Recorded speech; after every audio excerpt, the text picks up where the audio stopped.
Hey, what's up, YouTube? Today, I know it's been a minute since I've been here, but it's good to be back, and we got something really cool going on. Me and my buddy Jim, say what's up, Jim. Hey. Me and my buddy Jim found this thing. Our buddy Trent Grimion told us about it. It's from the Arts and Humanities Council, and it's called the Living History Cemetery Tour. And we're going to bounce to, I think there's 4, maybe 5 different cemeteries, and they're going to be in character there.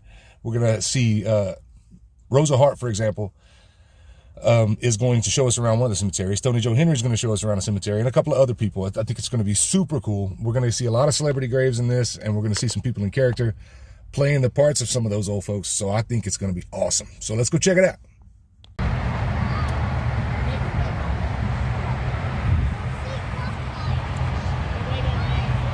My name is Tony Joe Henry.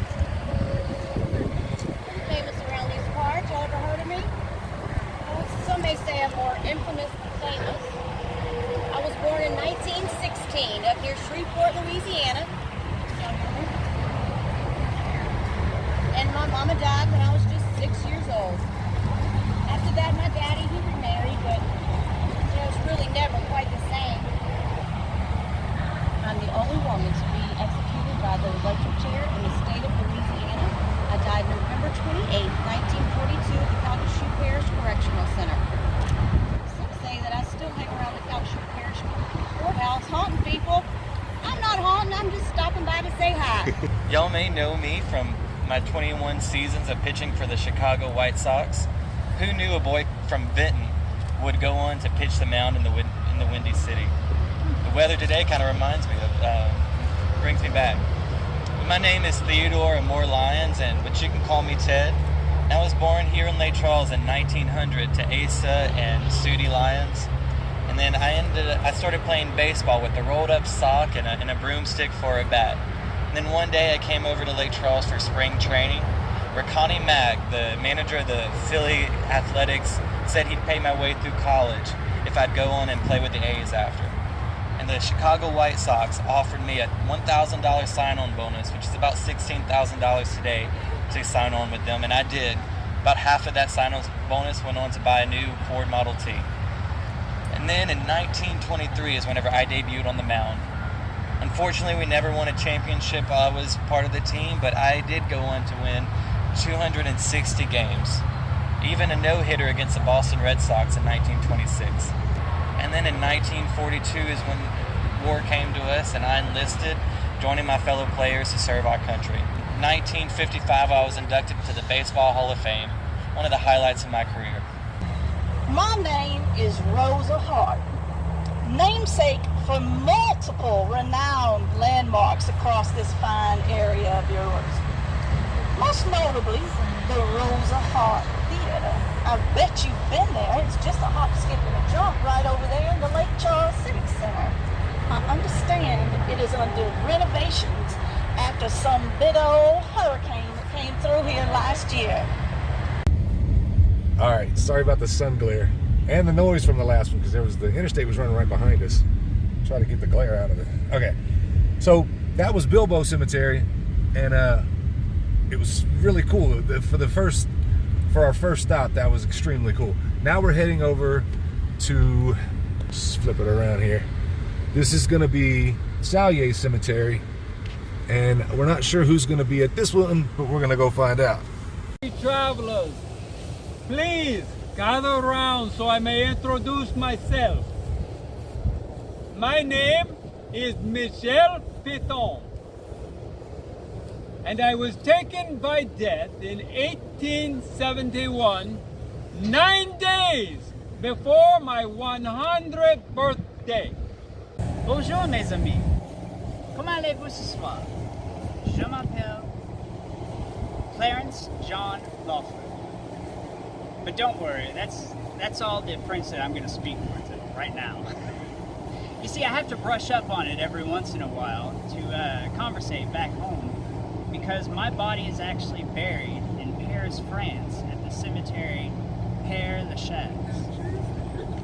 I'm Clara Peugeot Barr, and I was born October the 26th, 1845. Part of our house used to belong to Charles Salyer. Yes,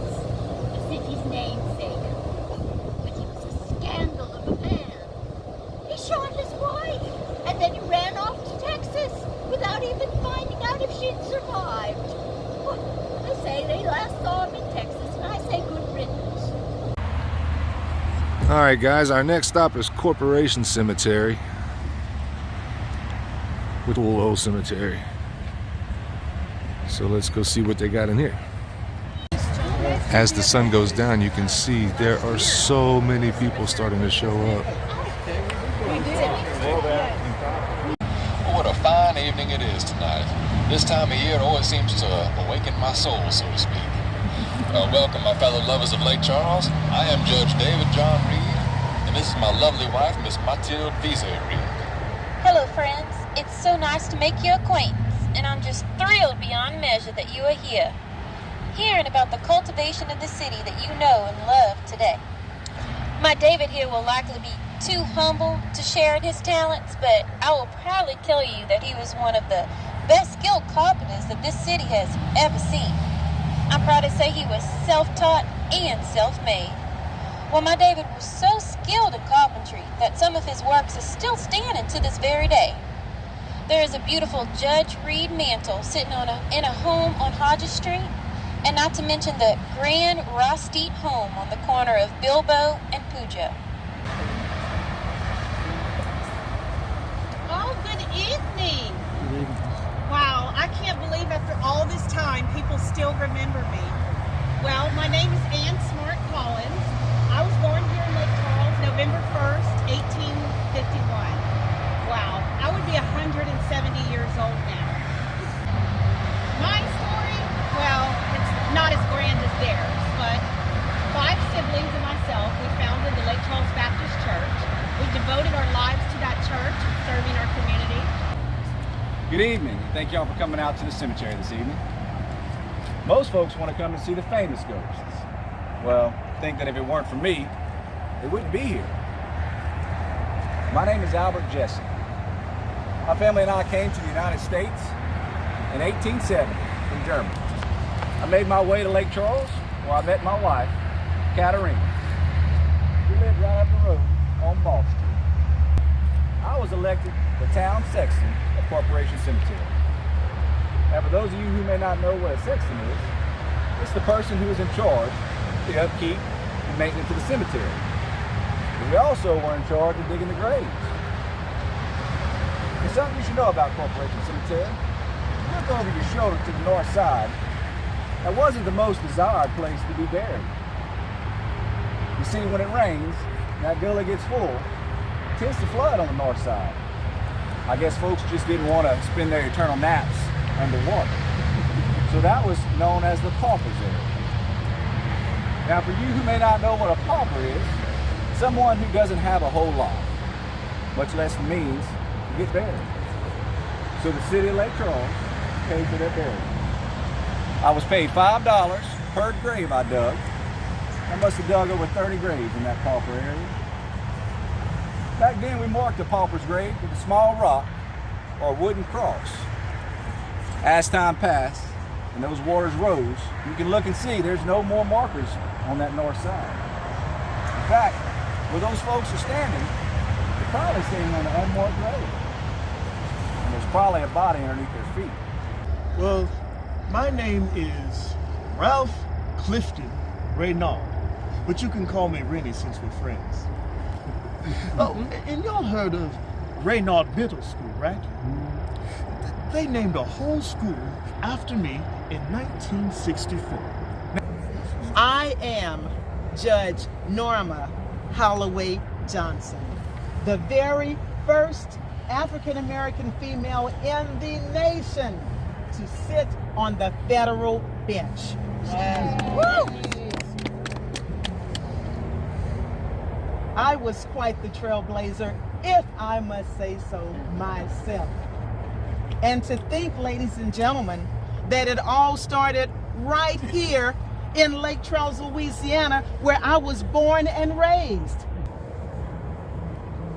Back then, it was President Richard Nixon who appointed me Superior Court Judge over the entire District of Columbia in Washington. I then was Chief Judge up until 2001.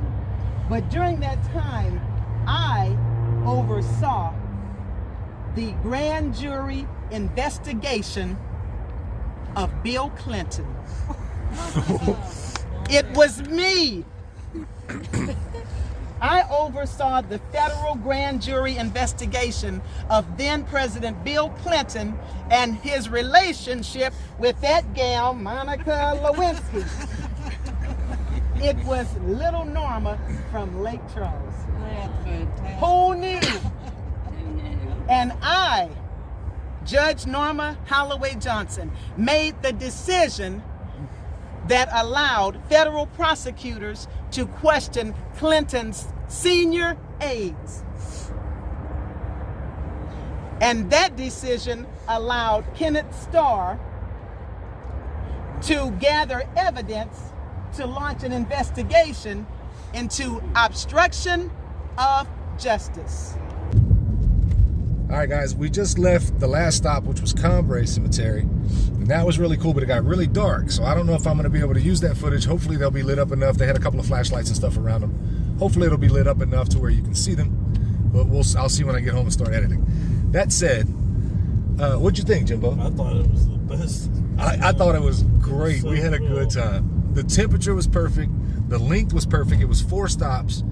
I thought when we started it, I wished it was longer, but it was perfect because you were standing for a while. For each person, I would say an average of 3 minutes, maybe 4 minutes per actor. But man, it was so cool. I learned so many things. Kicking it off with Tony Joe, I mean, come on. It was fantastic. I highly recommend this. They do it, I thought it was multiple weekends, but it's only 1 weekend a year. So around this time next year, you guys be sure and get with the Arts and Humanities Council Living History Cemetery Tour. Y'all be sure and check it out. In the meantime, if you like what you saw here tonight, please give this video a thumbs up. And as always, thank you guys for hanging out. See you next time.